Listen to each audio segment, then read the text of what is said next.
Fellas, I want to end off the show with my take for 99 cent. This is obviously my favorite segment of all time. I'm always looking forward to this topic, sometimes more than the actual topic listing, because we get to really dive into a take that we have in our minds that we either didn't get to cover or we just want to hit it from a different angle. And fellas, I would like to begin here. I want to keep it in the NFL. And Zach, you mentioned something in your take when talking about the 49ers and teams that can be at the elite as far as contention. And you mentioned the Eagles and how you believe that they are going to have a great opportunity to repeat. But Zach, let me ask you this question. When was the last time a previous NFC East champion repeated as division champs, and who was that did that? I believe it's been 20 years.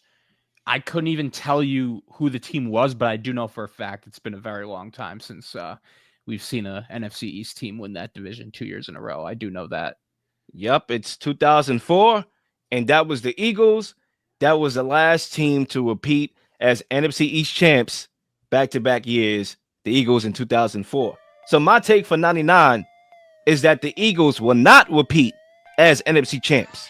And it's funny because my cousin last time we did the show for his take for 99, he came out copping a plea already in May about the Eagles' tough schedule and how he's worried about the schedule that the Eagles got. And I think that take laid the framework for my take, and that's why we here. You see, the NFC East will be the most exciting football division this season. The Eagles, sure, they are the defending champs. They still have a great, wonderful team with great players. And with all due respect to my guy Jalen Hurts, who just won a championship, proving that he's a top 10 quarterback in this league, the best quarterback in this division is Jaden McDaniels. Okay? Now, I'm not going to ride on the parade of Jalen Hurts. He took a stacked team with a stacked running back, with a great running back, arguably had one of the greatest seasons of all time as a running back. He took the best O-line in the league, the best tight end in this division, the best defense in the NFL, while my guy Jaden Daniels took a rebuilding, economizing NFL team to an NFC championship game in his first year. Even if Daniels have a sophomore regression like CJ Stroud did last year because teams have film to adjust to his game, it still will be a good season. All right, now, don't sleep on the Cowboys either. They made a big splash trade for Pickens, pairing him up with CeeDee Lamb, making for one of the best duos in the National Football League on paper. And as much flack as I give Dak, let's not forget that he is 33-8 in his career against the NFC East. So say what you want about Dak and the flack that you give Dak for not being a playoff performer at that. He is 33-8 in his division. He owns the NFC East. Okay? He has familiarity with the defenses in the NFC East. Now, although, as we make our way to the Giants, I don't think they have any shot to win this division. Who knows what Russell Wilson, Mr. Unlimited, could bring to this team, or Jackson Dart could bring to this division. So, while I acknowledge that the defending champs is a great football team still, and I'm expecting a great year from them, if you ask me today, I'll be taking the field in the division by predicting that the Eagles will not repeat as division champs, and that's my take for 99. So, my only take on the NFC East right now, it's a little too early to be making predictions, but one thing I do know, and I wanted to talk about this at some point, I'm not usually the guy, the NFL schedule release is a huge deal, right? And I think this is my first time on the show since that happened. I'm not one to look at the NFL schedule release and go through these team schedules and say, oh, win, loss. It's just way too unpredictable. Let me ask you a question, Zach. When did I went through any schedule on this take for 99? I ain't mentioned one game. Another thing too, Zach, real quickly. Remember, after that draft episode, the following draft episode that we did, so basically the episode after last year's draft, Zay was on that show. I said that the NFC North was going to be the best division of football. That's before I even got a preseason sample. That's before we even got to daggone training camp. I said it, and it was done. Lil Shadamas on the mic. So that's why I could feel it based on what last year told us, based on the draft, based on free agency. And I'm telling you early, right now, before we get to training camp, like I did last year, that the NFC East will be the most exciting division, and I'm going to take the field, in regards to who win the division. And plus history. Nobody has done it since 2004. Are we sure the NFC North was the best division last year? Because it kind of felt like It a Ponzi sure scheme to me. How many playoff games did that division win, though? They had the best records in the regular season. The number 2 seed came down to week 18. Something we never seen before. Sound good to me? Zero playoff wins. That's all I have to say. But the point is, look, it's a little too early for me to be making any division picks. I'm not even saying I disagree with you. I'll have to still have a little bit more research to do there. But my point on the schedule is this. Has anyone seen the Giants schedule? Because if you haven't, I just wanted to read this out to you. I'm pulling it up right now. So listen to this. Their first 2 games, both in the NFC East, both on the road against Washington and against Dallas. So you're going to have to win a divisional road game to start off the year if you want to avoid 0-2. Their next 2 games, both at home against the AFC West, the Chiefs and the Chargers. Then you get a little bit of a break. You got the Saints on the road. That's a game you should win after this Derek Carr news we got a couple weeks back. And then you have the Eagles at home. You have Denver on the road. You have the Eagles again on the road. You have the 49ers, who we just spoke about. You have the Bears on the road. You have the Packers at home. You have the Lions on the road. The Patriots on the road. The point being, this is maybe the most difficult schedule I've ever seen. And again, I'm not the guy that likes to make concrete takes about schedules. Like, a lot of things could change. But my point is, the Giants could be an improved football team. I think they will. I think that ultimately their roster got better. But even if they play better, I just have a hard time believing their record is going to be better because the schedule is absurd. So the Giants are in trouble. I think Brian Dable is on his last legs as head coach. I think Joe Shane is on his last legs as GM. I think John Mara ultimately made a mistake by bringing both those guys back. Jackson Dart, I think he has potential, but I think taking him in the first round was a little bit of a reach. I don't think in most years he would have been a first round pick. So yeah, that's my only real concrete point on the NFC East. I think the Giants are screwed. All right, who's next? Is that going to go? You want me to go?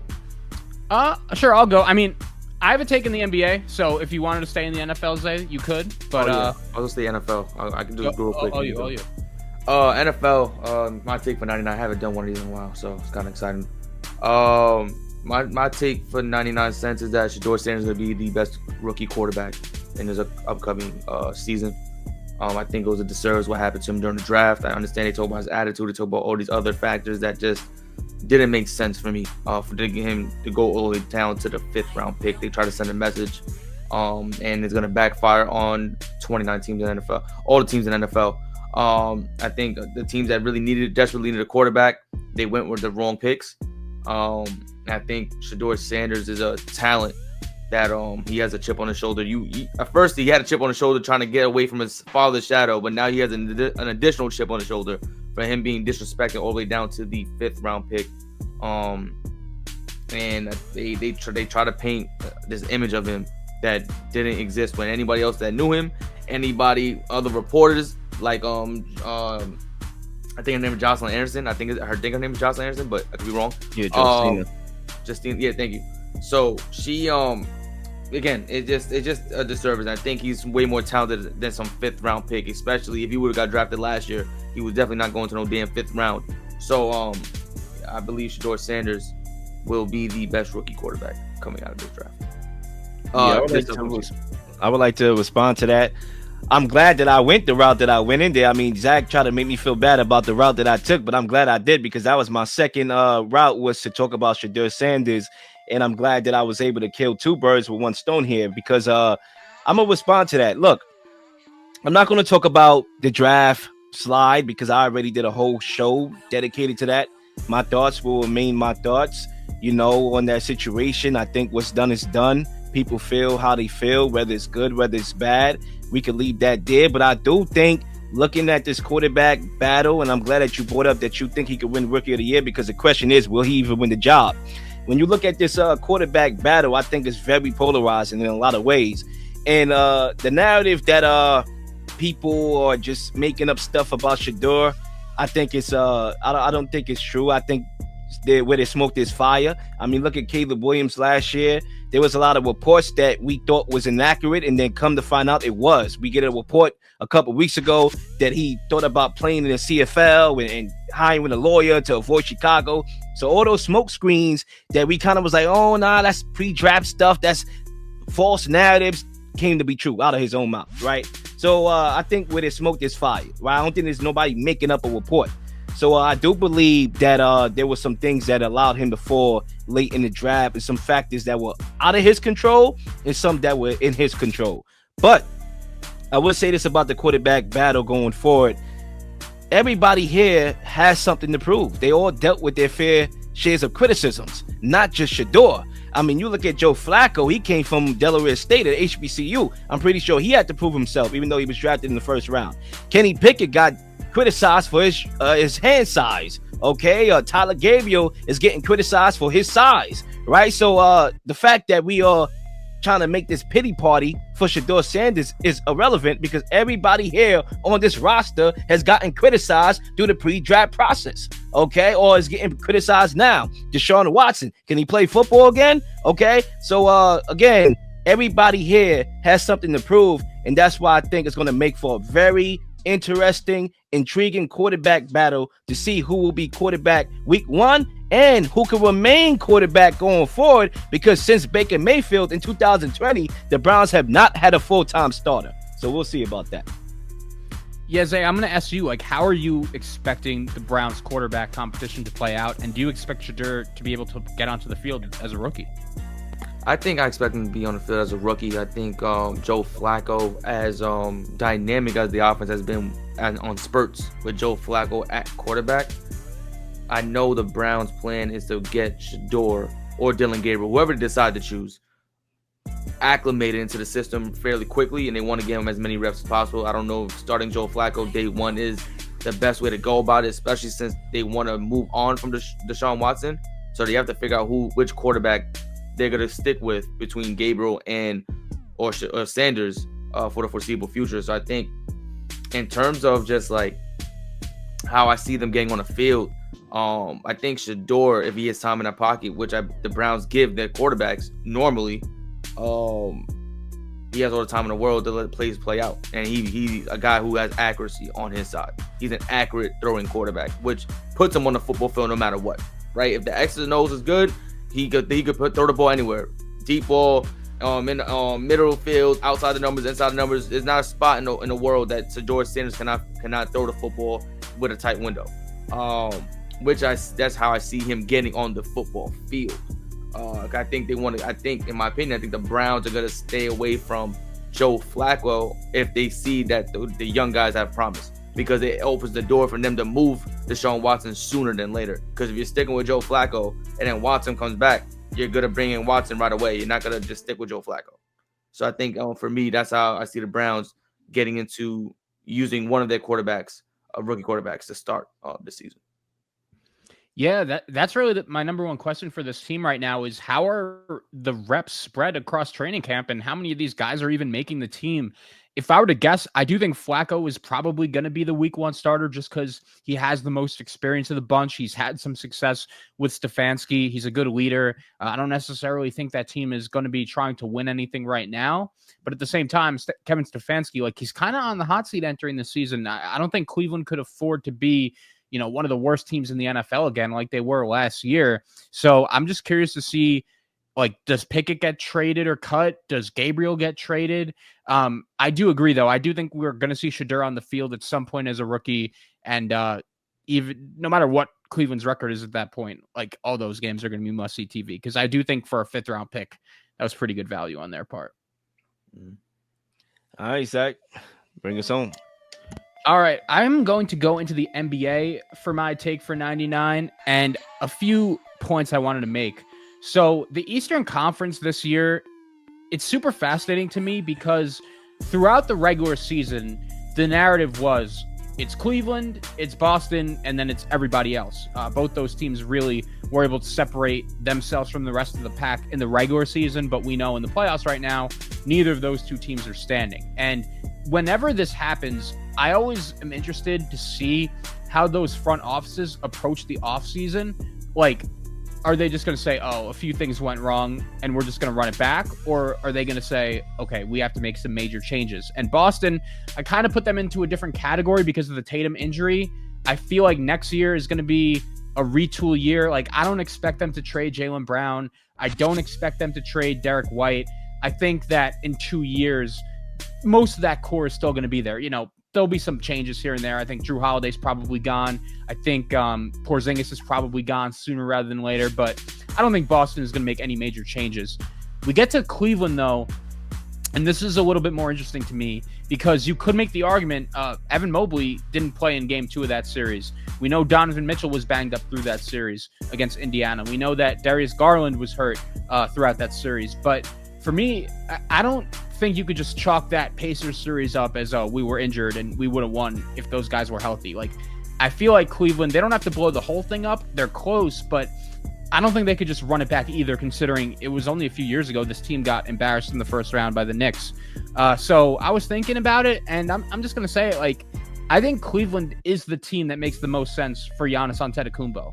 And I think that over the course of the last few weeks, I've been trying to figure out, like, what team makes the most sense for Giannis. OKC was a team that came to mind, but they're only two wins away from the NBA Finals. I don't necessarily see them blowing it up if they get there. Dallas has been a team people have spoken about, and to me, that makes a lot of sense. Like, if you want to win a championship with Anthony Davis and Kyrie Irving, you're probably going to have to do it in the next year or two, and the best way for you to do that would be to have Giannis on your team, and as ballsy as that would be to trade away Cooper Flagg, I think that should be something they consider.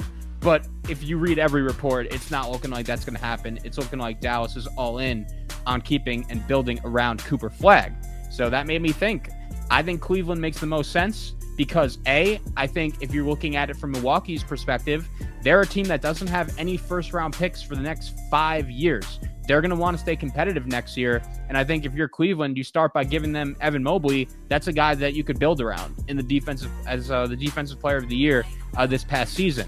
I also feel like just from a balance of power standpoint, we kind of need Giannis to go to the East because the West is too good right now. There are way too many good teams, way too many good players, and I feel like that conference is wide open. I mean, do we go into next season thinking the Knicks and the Pacers are going to be the two teams to beat? Sure, but I don't think Cleveland is that far off, and if you give them Giannis with Donovan Mitchell, I think they should be considered the favorites. So I'm not really in the boat of blow it up to blow it up, but if you have the opportunity to get that guy, I think you should. And I know that those two teams are in the same conference, they're in the same division, but I just think it makes a lot of sense. And if you're looking at it from the Bucks standpoint, I don't really know what asset around the league you could get that would be better and more appealing than Evan Mobley. So I just think the Cavs are actually the team that makes the most sense for Giannis. And if you pair him up with Donovan Mitchell, that should be something they do. I'm going to keep this short because I got to bounce in a few. I think all the reasons that you just labeled about the Eastern Conference and how wide open it is why I think Giannis should stay where he's at. I think when you look at the Tatum injury and how that could impact Boston next year, when you look at how Cleveland is a great regular season team but struggles every time we get to the playoffs, when you consider how the Knicks are still trying to find our identity even though we win in games, I think that's more incentive as a pitch for Milwaukee to Giannis to be like, listen, well, the East is still wide open going forward.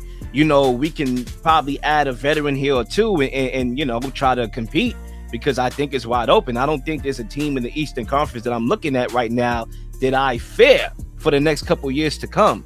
So I think for me, I'm always going to be a loyal person.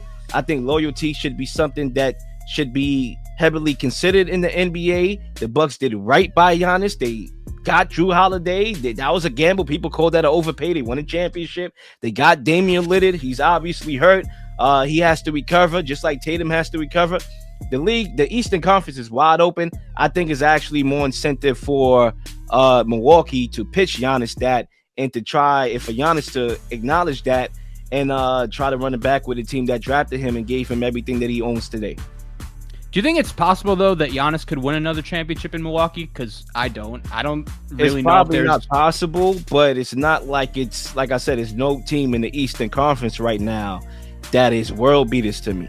You know, obviously, I'm always going to root for my team. I think we have a good team for years to come, but it's wide open. That Tatum injury has shifted the Eastern Conference in its totality.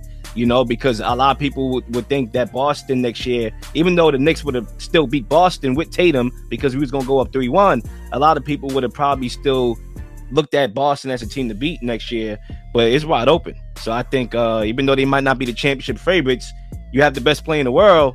I mean, you know, compete. I just feel like that Dame Achilles tear kind of signaled the end of the Giannis era in Milwaukee, because they have no first-round draft picks for the next 5 years. They've done a terrible job drafting. I just don't really know where they go from here. There's no clear move. And another thing, too, well, quickly, Zach, what are we doing trading him in division? I mean, in conference. I'm not doing that. You know, like, this is not some scrub. This is still a very good player, a top 5 player. I would not be trading him in the same division, especially when the division is wide open. I mean, but what package? If Cleveland is willing to give you Evan Mobley and a few firsts, what package are you getting from a team in the West that's better than that? The number one. I mean, the Mavericks with that number 1 overall pick. If they did do that, I don't think the Mavericks should do that. I think they should draft Cooper Flag. But if they do that, I mean, I'll take that in a heartbeat if I'm Milwaukee. For sure, but they're not doing that though. So what offer? Did we think that Luka Doncic was going to get traded on a Saturday night at midnight? No, I didn't think so. So you cannot put nothing past Nico Harrison, with all due respect. I think, you know, you got to look. Giannis could go a bevy of places because Giannis, like, again, superstar. Everyone's clamoring and go after a superstar no matter what. Enter in within the conference, you're looking at Philly, you're looking at Brooklyn, you're looking at teams that can absorb his contract, but also you could get a bevy of picks from. You got to look at Atlanta. You got to look at there's a lot of teams that you could recoup a lot of assets from in the Eastern Conference, but then when you look at the West, you get the most value. You could send them to Houston and get a bevy of young players plus draft picks. You could send them to Dallas, get a bevy of young players plus draft picks. You could, you know, play with the devil and send them to OKC if you wanted to and get a bevy of young players and draft. There's a lot of options where Milwaukee Bucks could get so much value and potentially get a razor. Now, I want to answer Leel's question about can Milwaukee win another championship. I think, Zach, can Milwaukee win another championship? There's a possibility. It's still there that they could win an NBA championship even with the loss of Damian Lillard. It's literally based on who they could bring in. Could you bring in a Tyus Jones? Could you bring in an Eric Gordon type player? Could you bring in a vet, a savvy vet, someone who can score, who's not going to command a lot of money? There's guys out there that can do it. Now, are they is another question. Because Milwaukee is capped on what they could spend when they gave Dame all that money. When they have to potentially re-sign Giannis or to taking that player option. There's a lot of money at stake and you don't have a lot to play with. So you have to play the kind of musical chairs on who's staying and who's going. But there is a window because, like you said, the East is open. It's not closed. We thought Boston and Cleveland was going to be the Eastern Conference Finals. It's Indiana and New York, the two teams people didn't think would make it. So, you know, there's a window. Is it a big window? No, it's like a crack. It's like a little window, but it's there. I mean, it's the same window I'm looking at when I'm talking about the 49ers. You know, that's why I'm trying to hard pressed to see the difference there. To me, it's the same thing, you know, but we'll see what happens. You know, I don't hate the take because I do think that Giannis trade rumors is something that's suitable for right now. I think that's something that's going to get even more amplified going forward, especially once these playoffs are done and when we get to that point in the calendar. And I think there is a good chance he will be traded, you know, even though I think personally he should come back and you know, try to be loyal to the team that was loyal to him. I'm with the Kobe, you know, the Kobe movements, even though people like to say Kobe requested a trade before, whatever. You know, that probably was purely off of emotion. He retired with the Lakers. Curry stayed, and you know, they built it around Curry still. They added Jimmy Butler. They gave themselves another crack at it. You know, Steph got hurt. They could have won the series, in my opinion. So look at the Nuggets. People thought the Nuggets were done. They went to Game 7 against the team that's been the best team in basketball all year. Had Jamal Murray gave them a little something extra, then they could have won that series. So, I'm not going to say that the window was closed. I agree with Zay. I think there's a crack. My last point on this, guys, there was actually a report that came out today. Here's what it said from Mark Stein. The Milwaukee Bucks are reportedly hoping that the presence of Doc Rivers will make Giannis Antetokounmpo more likely to stay. The Bucks are also hoping that the presence of Doc as a coach can provide some sort of boost. Giannis and Rivers are believed to have a strong working relationship. Now, does that sound like a team that is ready to put Giannis in the best position to succeed and to win a championship? Because I think it doesn't. As long as Doc Rivers is coaching that team, I don't care what talent they have. Even with Giannis, they're probably not getting over the hump. All right, we'll see. That wraps up another episode of 99 Pod. It's good to have the guys back in here. I had fun. I'm looking forward to the next show. I'm looking forward to the game tonight, Game 4, and I'm looking forward to tomorrow's game as well. And I'm looking forward to the next show that we do, fellas. Absolutely. Always a great time.